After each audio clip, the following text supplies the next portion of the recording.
Hello friends, chapter 9 से example number 7 करेंगे।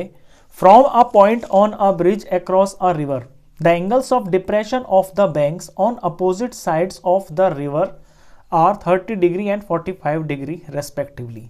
एक नदी है, नदी के दो किनारे हैं, जैसे ये दो किनारे नदी के हैं और इस नदी के ऊपर एक ब्रिज बना हुआ है। ब्रिज के किसी पॉइंट से इन दोनों किनारों के ऊपर एंगल ऑफ डिप्रेशन बन रहा है 30 डिग्री का और 45 डिग्री का। इसका नाम रख लेते हैं। लेट सपोज ये किनारा ए है और ये किनारा बी है।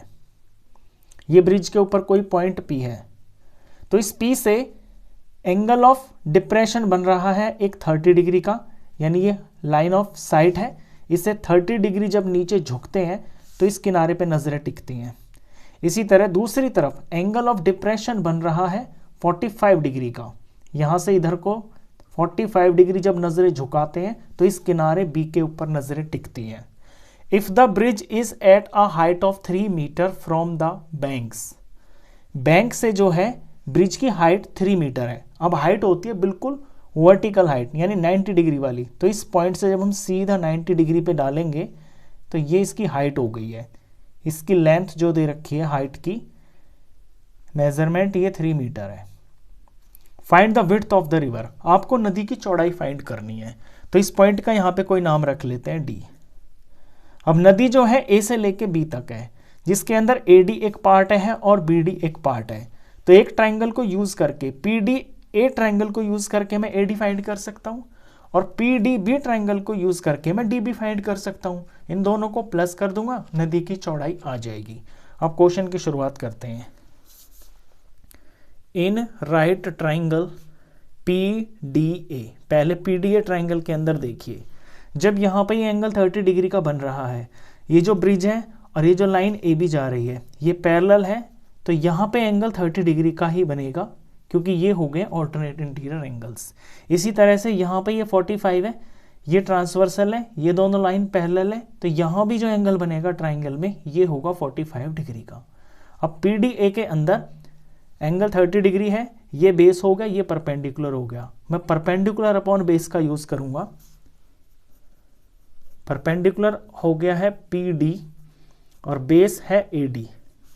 परपेंडिकुलर अपॉन बेस tan होता है और एंगल यहां पर 30 डिग्री का है, तो tan 30 डिग्री। पी डी की वैल्यू मेरे को पता है, ये हाइट है, ये 3 मीटर है और ए डी तो मेरे को फाइंड ही करना है, और tan 30 की वैल्यू 1/√3 होती है। यहां से AD मिल जाएगा मेरे को। AD 1 जार AD is equal to 3 into √3, 3√3 हो गया। तो ये एक रिजल्ट मैंने यहाँ पे फाइंड कर लिया।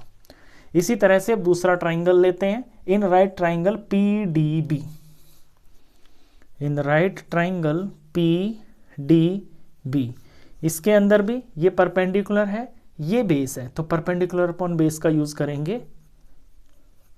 परपेंडिकुलर की जगह पे PD और बेस की जगह पे DB।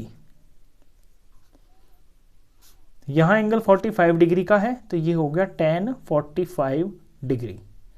PD की वैल्यू पता है 3 है, DB हमने फाइंड ही करना है।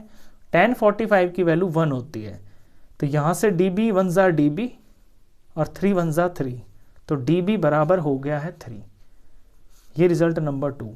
अब इन दोनों को हम जोड़ देंगे तो जो नदी की चौड़ाई है वो हमें पता चल जाएगी। तो विड्थ ऑफ रिवर ये बराबर AB के है, और AB यहां पे मिलके बन रहा है AD प्लस में DB। AD हमने फर्स्ट में निकाला है 3√3 और DB हमने सेकेंड रिजल्ट में निकाला है 3। इन दोनों टर्म्स के अंदर 3 कॉमन आ रहा है, तो 3 को मैं कॉमन ले लेता हूं। यहां से 3 कॉमन ले लेंगे तो फर्स्ट टर्म में बच जाएगा √3 प्लस में यहां से 1 बच जाएगा। बस यहीं तक आप सिंप्लीफाई करना, आंसर यह आएगा मीटर में। इतना मीटर नदी की चौड़ाई है। क्वेश्चन खत्म।